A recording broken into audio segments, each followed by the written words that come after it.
지금이 아까 말씀하신 개헌을 위해서 아니 백악수가 이거 개헌할 수 있다면 충분히 써야죠. 개헌할 수 있다면. 그래서 임시정부를 세우던 그 시절에 사실 몇 안 되는 분들이 모여가지고 임시헌장, 대한민국 임시헌장을 막 제정하고 이 대한민국이라는 말을 쓰고 막 그랬잖아요.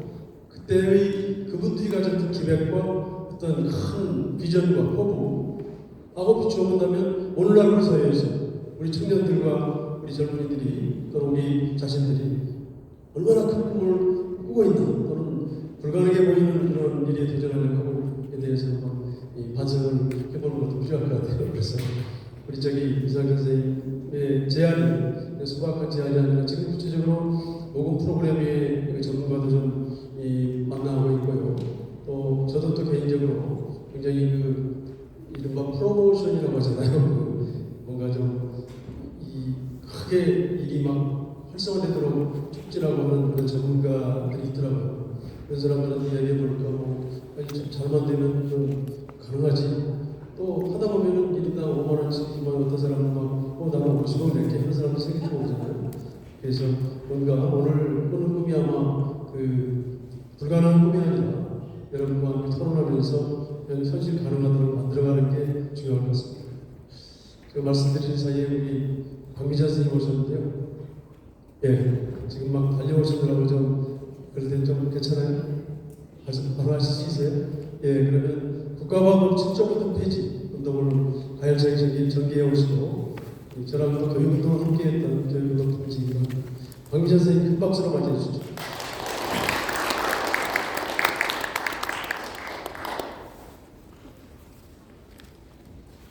네, 반갑고 감사합니다. 방금 소개받은 국가보안법 7조부터 폐지 운동 12년대 상임 대표이면서 운영위원장을 맡고 있습니다. 인사드리겠습니다. 일단 말씀드리기에 앞서서 제가 좀 처음부터 함께 듣고 경청하고 했어야 되는데 다른 일정 때문에 지방에 갔다가 올라오는 길에 제 데려다 주던 후배가 접촉사고를 당해서 모른 척하고 올 수가 없어서 좀 함께 수습하다 보니 좀 늦었습니다. 죄송하다는 말씀 거듭 말씀드리고요. 발표를 하도록 하겠습니다. 국가보안법 폐지하고 민주주의 실현하자, 이렇게 제목을 적어보았습니다. 국가보안법은 사실상 전 국민이 피해자라고 생각합니다. 여러분들은 어떻게 생각하십니까? 맞습니다. 네. 이 국가보안법은 차마 자세히 좀 들여다보면 법이라고 부를 수가 없을 것 같아요. 왜냐하면 법이라는 것은 어떤 행동을 해서 그 행동이 다른 사람에게 피해를 주는 경우에 형벌을 줄 수 있는 거잖아요. 근데 이 국가보안법은 행위가 아니라 생각과 말을 처벌합니다. 그리고 제가 국가보안법 피해자로 재판을 받아보면서 너무나 놀랬던 건 뭐냐면요. 저는 북에서 남북교육자 교류 당시에 북에서 사왔던 민족의 세신풍속 이야기, 12달 민속 이야기, 이런 것들을 우리 아이들에게 남쪽에서는 잘 정리가 안 된 북쪽 세신풍속과 민속 이야기를 아이들에게 좀 같이 공유하고자 이 책을 구입한 거다. 그리고 그때 당시에 남북 교류가 활발했던 참여정부 당시에 아무 문제가 없었다. 인정서적이 아니라서 들여온 게. 그런데도 불구하고 그들은 저의 목적, 제가 생각한 목적을 전혀 고려하지 않고 북을 이롭게 할 목적으로 이 책을 사왔다. 이것만 계속 강조하고 재판 과정에서도 얘기하고 결국 그걸로 유죄를 때려서 결국 30년 교단 생활을 떠나게 만드는 이게 국가보안법이더라고요. 이것에 대해서 동의할 수 있을까요? 저는 정말 너무 억울하고 말이 안 돼서 정말 병을 앓을 정도였습니다. 그래서 국가보안법으로 재판을 받고 피해를 받는 사람들이 얼마나 억울한 심정이고 그 가족들이 또한 얼마나 트라우마가 심할까라는 그런 생각을 하면서 그 다음부터 제가 이 국가보안법을 폐지하는 것만이 우리 아이들을 제가 교단에서 떠나더라도 우리 아이들을 사랑하고 우리 아이들을 지키는 가장 중요한 교육활동이다 이렇게 생각하면서 국가보안법 폐지 투쟁을 하고 있습니다. 네. 그래서 저희 어렸을 때 말이 많으면 공산, 사상이 의심스럽다 이런 한마디면 온 가족이 위기에 처할 정도로 위협적인 말이었어요. 그게 여전히 지금도 계속되고 있다는 거죠. 우리 선생님들께서는 지금 잘 모르시겠지만 2023년 6월 10일 서울의 한 초등학교에서 6.15 공동선언 기념일을 맞아서 학급 아이들에게 한반도 단일기 배지가 들어있는 그 배지를 나눠줬습니다. 자, 어떻게 됐을까요? 그걸 가지고 완전 난리가 났습니다. 그래서 결국 한 달 만에 담임을 박탈당하는 일이 생길 정도로 거기에 담임을 물러나라고 했던 말들 중에 현행 국가보안법이 엄존하고 있다. 이런 이야기들이 올라와 있었다는 거죠.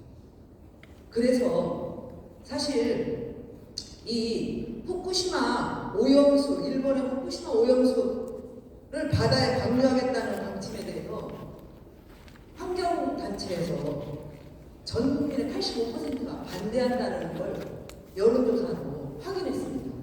그런데도 국정원과 현 정부는 뭐라고 얘기했습니까? 국내 반정부 세력이 오염수 반대 활동 지령을 받고 국에서 지령을 받고 이렇게 하고 있다. 그래서 오염수 반대하는 것도 반국가단체의 행위가 이런 식으로 논리로 탄압을 하는 것이 저는 국가보안법이 있기 때문에 현행법으로 존재하기 때문에 바로 이런 전 국민을 대상으로 협박을 하고 있는 이런 무도한 그 현재의 정부 그리고 그 전에 군부 독재들 그리고 박정희 정부 이승만 이렇게 가능했었다. 따라서 우리가 뻑하면 그런 이야기를 듣고 사는 우리 전 국민이 피해자다라고 말씀드리고 싶습니다. 동의하십니까? 사실상 민주화운동, 또 노동운동, 평화통일운동 이런 것들 또 심지어는 국가적인 사건 사고의 피해자나 유가족들 잘 기억하시죠? 세월호 유가족, 이태원 사건 유가족 이런 분들에 대해서도 색깔론으로 공격을 하는 일삼는 이 부분이 바로 국가보안법이 있기 때문에 그렇게 악용을 하고 있는 것이다 라고 강히 말씀드리면서 국가보안법은 일제강점기 독립운동 탄압법에서 시작했다 라는 점에서 볼 때 우리가 3.1운동을 맞이하면서 이 부분에 대한 다시 한번 관심과 그리고 반드시 우리 대에 이 법을 폐지하고야 말겠다라는 결심이 필요한 시기라고 생각합니다. 그래서 그 부분은 너무나도 다들 잘 알고 있기 때문에 자료로 대체하겠습니다. 세 번째, 국가보안법으로 아까 말씀드린 것처럼 무고한 민중들, 민주주의 활동을 수도 없이 탄압했습니다. 사실상 사상항쟁, 그 피해자들 학살, 국가보안법으로 진행한 겁니다. 사상항쟁에 우리 동포를 총으로 공격할 수 없다라고 그 거부했던 14연대를 기소하고 처벌하기 위해서 이제 이 국가보안법이 1948년 작동이 되기 시작한 거죠. 그리고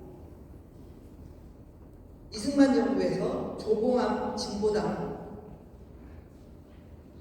대표를 사형시켰던 것도 국가보안법. 그리고 나서는 지금 그들이 뭐라고 말합니까? 토지개혁했다. 조봉암을 농림부 장관으로 임명해서 토지개혁했다. 자, 그 다음에 어떻게 했습니까? 사용시켰죠. 국가보안법. 그리고 뭐 박정희 정부의 국가보안법과 방공법, 간첩 조작 사건 이루 말할 수가 없었고요. 민주화운동 탄압, 사형, 납부거부와 재인동포, 사실상 5.18 민주화운동도 국가보안법으로 탄압했습니다.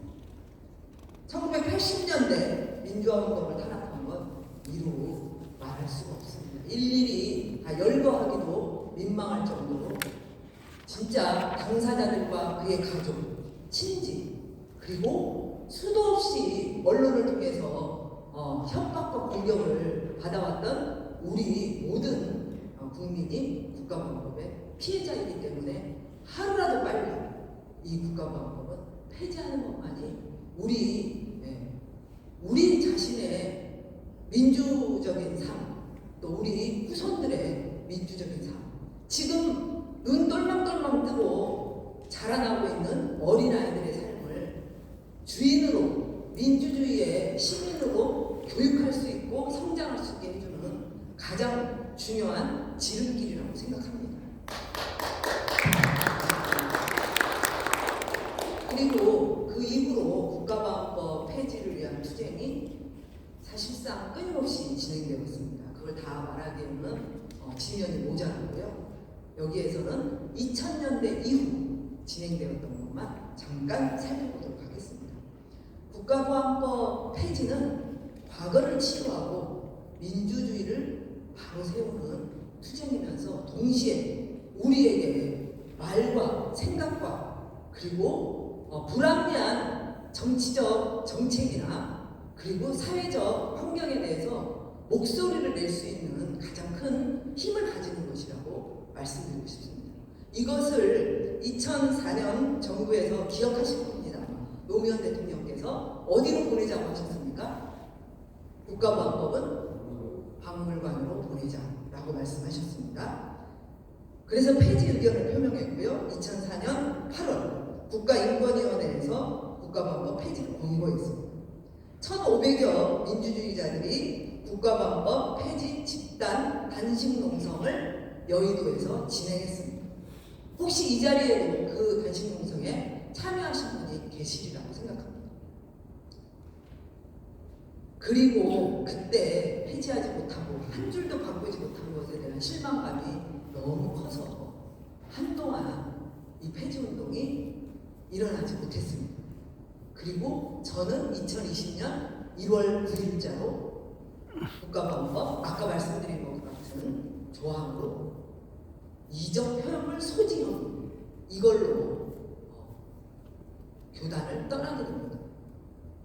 그래서 저희가 정교조와 또 학부모 단체, 그리고 교육운동 단체, 그리고 오늘 행사를 주최했던 동학 실천 시민행동 등 25개 단체들이 모여서 국가보안법 폐지운동을 시민운동의 차원으로 시작해야 됩니다. 촛불 시민들이 국가보안법을 폐지를 이제 외쳐야 된다라고 얘기하면서 단체를 결성하기로 했습니다. 그런데 우리도 그때 당시에 어떻게든 좀 더 시민들에게 다가가고자 교육을 불가능하게 하는 7조부터 폐지하자 이렇게 만들기 시작했고요. 부터라는 것은 거기서부터 시작해서 끝까지 가겠다는 겁니다. 그것만으로 말겠다는 게 결코 아니었습니다. 네, 저기 뒤에서 고개 끄덕거리시는 분들이 꽤 있습니다. 네, 그래서 이제 헌법재판소 앞에서 월요일 시위를 진행하고 시작했습니다. 헌법재판소에 국가보안법은 위헌이다 라는 것을 외치고 그리고 위헌재청 심판이 시작되었습니다. 위헌재청은 우리 일반 시민들이 제청할 수가 없습니다. 그거는 지방 법원에서 재판을 해보니까 이거는 너무 양심의 가책이 된다. 그래서 재판장들이 위헌 여부 좀 해달라고 헌법재판소에 제출해서 진행되는 것이 위헌 제청 심판입니다. 그러면 문제가 많이 있다는 거 아닙니까, 여러분? 맞죠? 맞으시다면 박수 한번. 그렇게 해서 2년이 진행되었고요. 2023년에 헌법재판소는 제2조 주적이다라는 것과 7조 찬양 공무 그 부분을 모두 합헌이라고 판단합니다.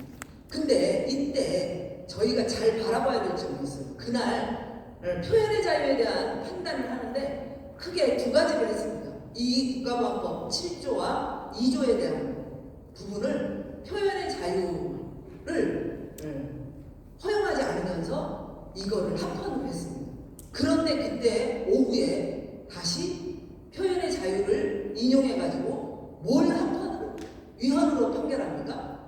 위헌으로?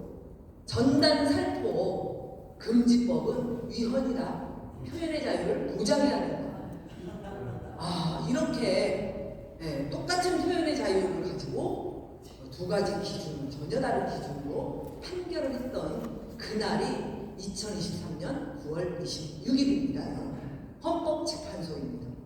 그래서 저희는 헌법재판소가 이렇게 한 기준을 가지고 두 가지 잣대로 되니 이제 더 이상 헌법재판소에 의견을 물을 필요가 없다. 국회가 제대로 입법해야 된다라는 그런 의견으로 월요 시위를 2023년 9월 26일 이후로는 국회 앞으로 이동합니다. 국회는 사실 2021년 우리 국민이 보름 만에 10만 입법 청원을 했습니다. 10만 입법 청원을 하면 반드시 입법을 하도록 되어 있습니다. 그래서 국회에 국가보안법 폐지안이 입법 발의됩니다. 그리고 이제 2021년 10월에 국가보안법 전국 대행진을 하게 됩니다. 제가 국가보안법 폐지 전국 대행진의 공동 대표단으로 제주에서 서울까지 걸었습니다. 제가 그때 느꼈던 것은 저렇게 많은 사람들이 피해자고 대구나 경북 방방곡곡에 국가보안법 피해자가 없는 지역이 없습니다. 면 단위, 군 단위에도 다 있습니다. 숨죽여서 말을 하지 못할 뿐이었어요. 그래서 감히 전 국민이 피해자다. 이루 말할 수 없이 많은 사람들이 이 법으로 고통을 받아왔고 현재는 받고 있다. 이런 자각을 하게 되었습니다. 자, 현재 국회 앞에서는 국가보안법 폐지 월요 시위를 진행하고 있으며 그리고 지난 2023년 12월 7일에는 국가보안법이 제정된 이후 처음으로 국회 안에서 국가보안법 폐지 표현의 자유와 국가보안법을 주제로 전시회가 진행되었습니다. 그 전시회에는 세 사람의 이야기를 담은 전시회였습니다. 첫 번째, 가장 표현의 자유와 직접 연결이 된 모네기 그림을 그리신 신학철 작가님의 이야기. 그 다음 또 두 번째 분은 교사로서 역사 교육을 하다 5.18 교육을 하기 위한 교과서를 만들었다는 이유로 8년간 국가보안법으로 재판을 받았던 그리고 그 8년의 재판 과정에 병을 얻게 된 최고경 역사교사의 이야기 그리고 노래를 불렀다는 이유만 그것도 북에서 제작된 노래가 아니고 남쪽 가수가 작사 작곡한 노래를 불렀다는 이유만으로 이선 파주시 전 의원이 국가보안법으로 의원직을 박탈하게 된 그 안소희 의원의 이야기 이 세 이야기를 전시회에서 국가보안법 폐지 표현의 자유와 국가보안법 전시회를 국회에서 열게 되었습니다. 그리고 그 다음에 그 전시회에 이어서 우리 선생님들이 잘 아시다시피 시민사회 전시회를 한 달 동안 진행했고요. 대학로에서. 그리고 이분들이 직접 나와서 이야기 마감을 진행했습니다. 1월 31일 이지상 가수와 신학철 선생님의 이야기 마감은 정말 놀라운 감동으로 많은 분들이 참여해서 세간에 굉장히 중요한 관심을 불러일으키기도 했습니다. 저는 그래서 이렇게 국가보안법을 표현의 자유와 국가보안, 미래교육과 국가보안, 역사교육과 국가보안, 민주주의와 국가보안, 우리 전 국민의 인권과 국가보안 이렇게 연결시키면서 국가보안법 폐지운동을 이번 3월 1일부터 보다 더욱더 본격적으로 시작하자고 제안 드리는 바입니다. 이 제안을 받아주실 수 있겠습니까? 네. 감사합니다. 그래서 이제 3월 1일 그 선포와 동시에 3월 20날은 국회에서 전국의 많은 분들이 직접 올라와서 이 21대 국회가 폐지 법안을 그리고 헌법재판 공개변론까지 하고도 이끌어내지 못한 이 상황을 같이 공유하고 그리고 22대 되기 전에 돌파구를 마련하고 반드시 올해 안에 통과해야 된다는 사실을 강조하고 선포하는 국내외 기자회견을 선포하려고 합니다. 그때 많은 분들이 참석해 주실 거고 이 자리에 계신 분들께서도 3월 1일 날도 함께 해주시고 3월 20일 날 오전 11시 국회 본청 계단에서 함께 해주실 것을 제안드립니다. 그리고 또 이후 토론 과정이나 여러 과정을 통해서 어떻게 우리가 참여하면 국가보안법을 폐지할 수 있을지 지혜를 모아주시면 저희가 또 만들어서 더욱더 적극적으로 투쟁하도록 하겠습니다. 저희의 투쟁 과정은 여기까지였고요. 향후에 더 많은 분들과 함께 투쟁할 것을 약속드리면서 마지막으로 5번째 국가보안법은 민주주의와 공존할 수 없다는 사실 한 번 더 확인해 봅니다. 아까 말씀드린 것처럼 주인이 아니라고 말하는데도 나는 그런 생각으로 아니다라고 말하는데도 밖에 있는 검찰이나 판사가 당신은 그런 생각을 하고 있어 라고 말하는 그런 사회는 주인을 주인으로 인정하고 있지 않은 그런 법이다 이겁니다. 헌법 위에 악법이다. 이것을 폐지해야 민주주의라고 감히 말할 수 있다. 이 말씀 드리면서 이것은 또한 우리 자라나는 미래 세대 교육에 중요한 걸림돌이 되는 거기 때문에 하루라도 빨리 우리가 치워 주어야 한다라는 말씀을 드리면서 저의 제안과 발제를 마무리해도 되겠습니까? 네.